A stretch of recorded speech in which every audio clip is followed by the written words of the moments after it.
Кетонал обладает противовоспалительным, анальгезирующим и жаропонижающим действием, является нестероидным противовоспалительным препаратом. Показания.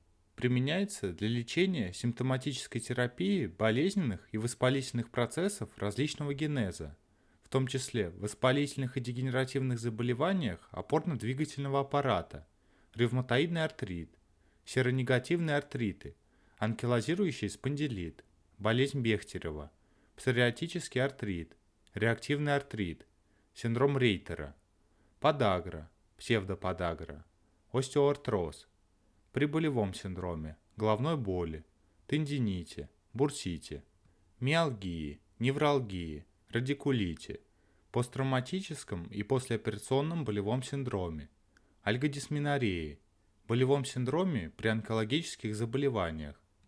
Способ применения и дозы. Для купирования острого болевого синдрома препарат вводят внутримышечно по 2 мл от 1 до 2 раз в сутки.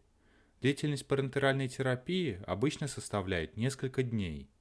После достижения необходимого эффекта препарат назначают в форме капсул, таблеток или суппозиториев. Противопоказания.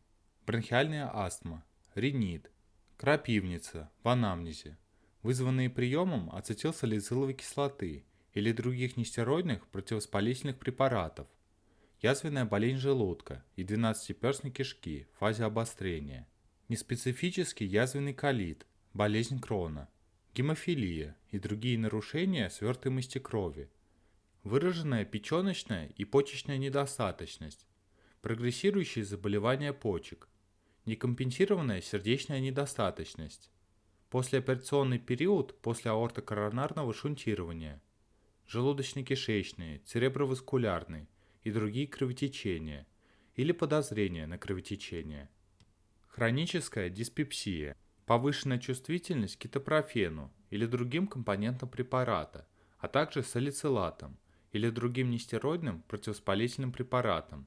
Особые указания.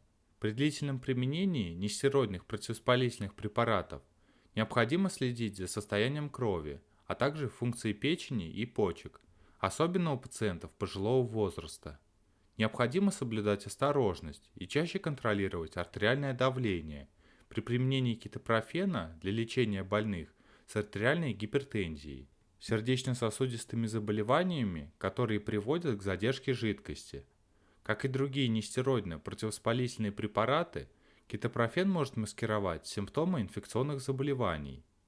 Данных об отрицательном влиянии кетонала в рекомендуемых дозах на способность к управлению автомобилем или работе с механизмами нет. Вместе с тем, пациентам, отмечающим нестандартные эффекты при приеме препарата кетонал, следует соблюдать осторожность при занятии потенциально опасными видами деятельности, требующими повышенной концентрации внимания и быстроты психомоторных реакций. Побочные действия со стороны пищеварительной системы.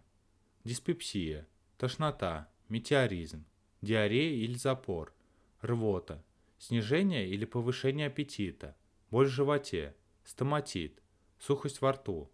При длительном применении в больших дозах изъяв зления слизистой оболочки желудочно-кишечного тракта, нарушение функции печени, перфорация органов желудочно-кишечного тракта, обострение болезни Крона, милена, кровотечение из желудочно-кишечного тракта, транзиторное повышение уровня ферментов печени. Со стороны центральной нервной системы и периферической нервной системы распространенные головная боль, головокружение, сонливость, утомляемость, нервозность, кошмарные сновидения, редкие мигрень, периферическая невропатия, очень редкие галлюцинации, дезориентация, расстройство речи. Со стороны органов чувств редкие шум в ушах, изменение вкуса, нечеткость зрительного восприятия, конъюнктивит. Со стороны сердечно-сосудистой системы нераспространенные тахикардия, артериальная гипертензия, периферические отеки. Со стороны системы кроветворения снижение агрегации тромбоцитов, редкие анемия, тромбоцитопения, агранулоцитоз, пурпура. Со стороны мочевыделительной системы редкие. Нарушение функции почек, интерстициальный нефрит, нефротический синдром, гематурия, при длительном применении нестероидных противовоспалительных средств и диуретиков. Аллергические реакции, распространенные, зуд, крапивница, нераспространенные, ринит, одышка, бронхоспазм, ангионевротический отек, анафилактоидные реакции, прочие, редкие, кровохарканье, метрорагия. Условия хранения. Хранить при температуре не выше 25 градусов.